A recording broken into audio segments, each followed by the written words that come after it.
yang memegang nomor Kan-Matric di 20211100196. Hari ini saya akan memperkenalkan keistimewaan budaya tempatan di kampung saya.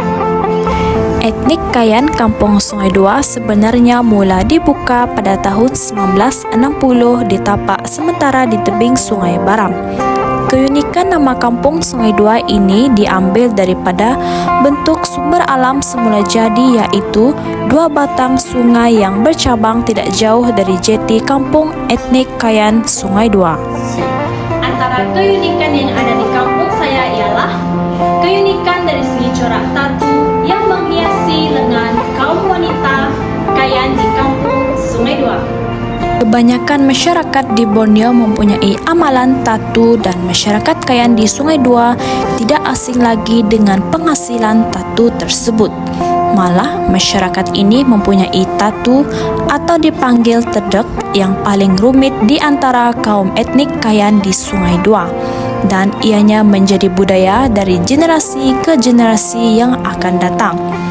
Untuk masyarakat Kayan, hanya wanita sahaja akan bertatu, tetapi terdapat juga dalam kalangan lelaki yang bertatu. Ianya terhad kepada orang yang tertentu sahaja. Tatu dalam masyarakat Kayan bagi kaum wanita ini merupakan simbol kematangan, kecantikan, dan sistem kasta keluarga mereka. Ia adalah satu adat yang harus dituruti bagi kaum wanita sebelum mereka berkawin. Seterusnya adalah keunikan dari segi makanan di kampung Sungai Dua. Yang pertama ialah urum. Urum merupakan sejenis hidangan cucur tradisi masyarakat orang Ulu di kampung Sungai Dua. Urum ini merupakan cucur beras pulut yang digoreng sehingga rangup, dan kebiasaannya dimakan untuk hidangan santai dan minum petang. Malah, ia juga menjadi hidangan ketika perayaan seperti Christmas, majelis perkawinan, hari kematian, dan sebagainya. Walau bagaimanapun, hidangan ini mempunyai panggilan yang berbeza mengikut suku kaum dalam masyarakat orang Ulu. Bagi suku kaum Kayan di Sungai Dua, ia dikenali sebagai dinu. Urum ini diperbuat daripada beras pulut, gula, dan air. Jadi, Anda yang di luar sana, marilah coba makanan kami. Sekali coba, pasti nak lagi. Makanan yang seterusnya ialah masyarakat kampung Sungai Dua gemar menggunakan bulu untuk masak masakan lemang yang berisikan ayam dan ikan. Keunikan cara masakan ini sangat jarang dijumpai di mana-mana kaum. Selalunya masyarakat di kampung Sungai Dua akan membuat masakan lemang ini ketika musim perayaan, dan ia juga boleh dilakukan semasa di dalam hutan untuk aktiviti memasak. Dan menjadi lebih unik lagi apabila kaum Kayan juga menggunakan daun untuk membungkus nasi yang dikenali sebagai nubalaya. Nubalaya ini kebiasaannya dibungkus di dalam daun isip. Kerana nubalaya ini merupakan menu asas dan wajib bagi masyarakat orang Ulu.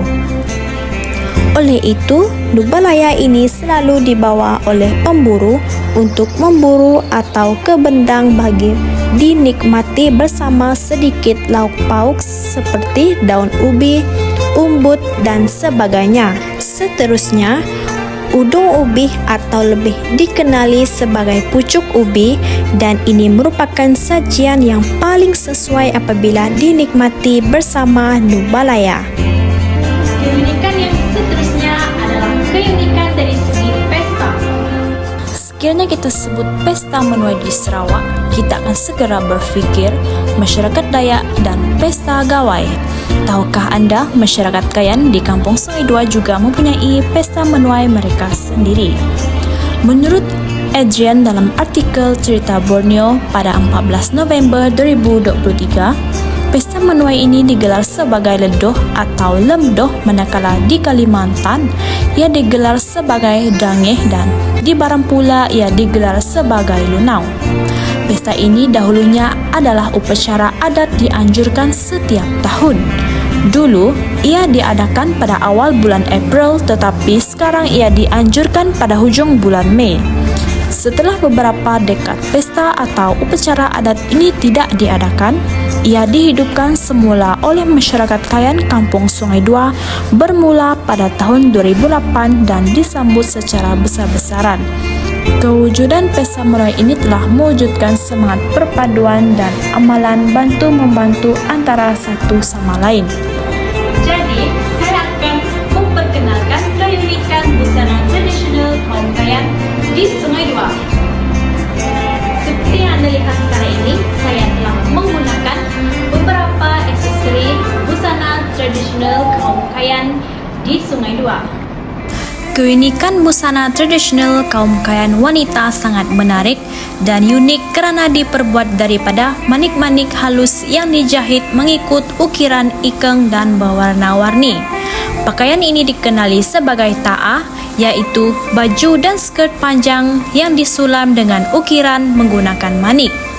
Manakala busana bagi kaum lelaki pula dikenali sebagai abet, iaitu cawat, dan tapung puk atau bergah, iaitu topi yang dihiasi dengan bulu binatang atau bulu burung kenyalang serta besunung yang diperbuat daripada kulit rusa ataupun beruang. Busana ini biasanya dipakai semasa majlis perkawinan, upacara menyambut tetamu kehormat dan perayaan keramaian. Antara istilah panggilan aksesori busana ini adalah seperti sapai leong yang merupakan baju tanpa lengan. Selain itu, keunikan yang dapat kita lihat melalui kaum Kayan di Kampung Sungai Dua ialah corak serta motif keunikan tradisional masyarakat Kayan sangat berkait rapat dengan pengaruh alam sekitar, iaitu flora seperti paku pakis dan fauna seperti burung kenyalang dan harimau. Sesetengah motif mengandungi motif kepala manusia atau berupa jin yang dipercayai Tuhan mereka.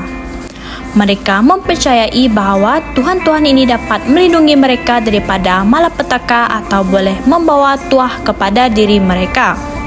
Komuniti Kayan juga terkenal kerana memiliki telinga yang panjang dan bertatu. Semakin panjang telinga seseorang wanita itu, maka semakin cantiklah wanita tersebut dipandang dalam komunitinya. Untuk mendapatkan telinga yang panjang ini, telinga mereka akan dibebankan dengan pemberat anting yang diperbuat daripada timah. Anting-anting ini dikenali sebagai sabau dan lungin mengikut jenis-jenis anting tersebut.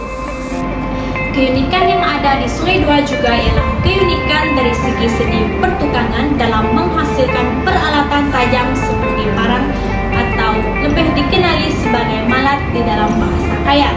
Menurut sebuah penyelidikan yang dibuat oleh Charles Hoss dan William McDougall tentang masyarakat-masyarakat di Pulau Borneo yang kemudian diterbitkan pada tahun 1912, mereka mendapati masyarakat kaum Kayan Sungai Dua ini mahir dalam pertukangan, malah memuji kemahiran mereka yang begitu baik hasilnya.